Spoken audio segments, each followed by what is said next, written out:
Shalom bien-aimé, sois le bienvenu dans cette vidéo où nous voulons répondre à une question et non pas polémiquer autour de la question. Et déjà voici la question. Christ est-il créé ou il s'est incarné? Elle vaut son pesant d'or cette question parce qu'il y a certains qui avancent que Christ serait la première création de Dieu, alors que la Bible nous dit autre chose. Je vous invite à vous installer confortablement bien pour que nous puissions éplucher cette question à la lumière de la Bible et uniquement de la Bible. Soyez donc le bienvenu sur cette chaîne, vous dont c'est la première, faites ceci. Merci de le faire, c'est votre moyen à vous de nous soutenir. Et si vous n'êtes pas encore abonné, abonnez-vous. Je voudrais dans cette vidéo faire une lumière pour bien apprécier la grande différence qui existera toujours, parce qu'elle existe déjà, entre d'une part l'incarnation et d'autre part la création. Alors ouvrons directement la parole de Dieu et nous commençons avec l'incarnation. C'est quoi donc l'incarnation? Bien-aimé, l'incarnation se réfère à un moment. C'est quoi ce moment?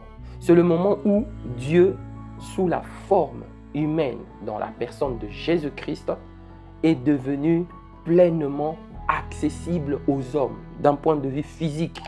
Dans la personne de Jésus-Christ, on pouvait toucher Dieu, on pouvait saluer Dieu, on pouvait voir Dieu. Ceux qui ont vécu avec Jésus, ils ont laissé des témoignages disant que cet homme-là était un homme pas comme les autres. En dehors de preuves bibliques, il y a de preuves historiques.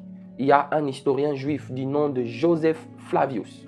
Il a écrit beaucoup de pages à propos de Christ, notamment de son ministère puissant, la guérison de malades, sa vie à côté de personnes vulnérables et ainsi de suite.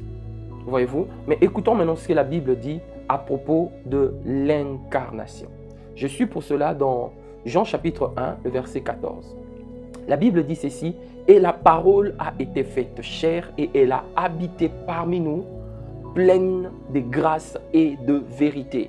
Et nous avons contemplé sa gloire, une gloire comme la gloire d'un Fils unique venu du Père. » Voilà le premier élément, l'incarnation. Retenez ceci, c'est que ça fait référence à un moment lorsque Dieu s'est transformé pour devenir un être humain.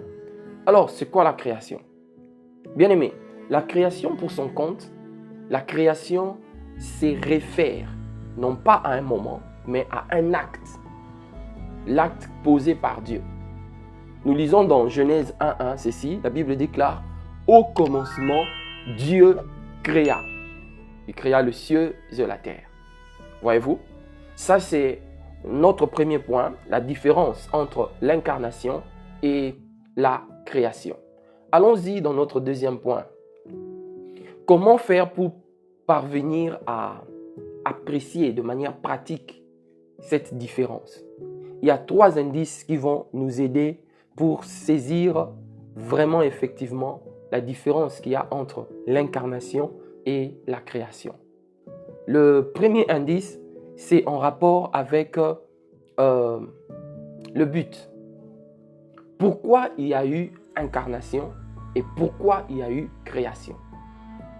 Il y a eu incarnation dans le simple but de Dieu. Le simple but que Dieu poursuivait, c'était celui de finalement sauver l'homme.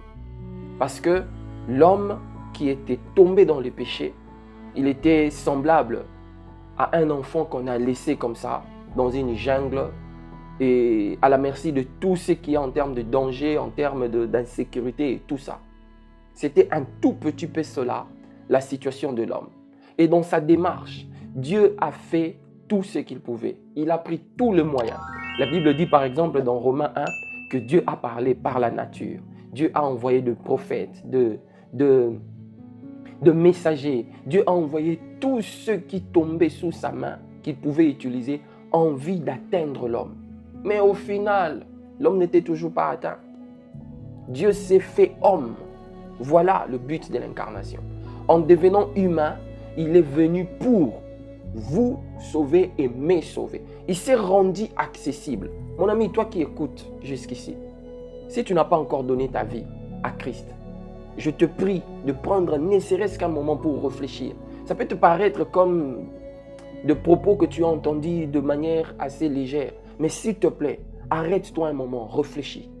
Dieu s'est incarné pour venir jusqu'à te saisir la main, pour venir jusqu'à te toucher l'oreille au travers notamment de cette vidéo. Le but que Dieu a poursuivi en s'incarnant, ou le but de l'incarnation, c'était le salut de tous les hommes, de toutes les générations, de toutes les races, de tout le coin de la terre où vivent les êtres humains. Voilà le but de l'incarnation. Et quel a été le but de la création? Dieu a créé pour nous donner existence. C'est par la création que l'univers existe, que la communauté humaine existe, que la communauté végétale existe, que la communauté animalière existe. Le but de la création, c'était de faire exister tout ce que l'on peut voir avec nos yeux. Mais le but de l'incarnation, c'était de sauver l'humanité de la perdition, de la fin qui n'est pas sa fin à lui. Dieu n'a pas préparé l'enfer pour l'homme. Dieu a prévu l'enfer spécialement pour le rebelle.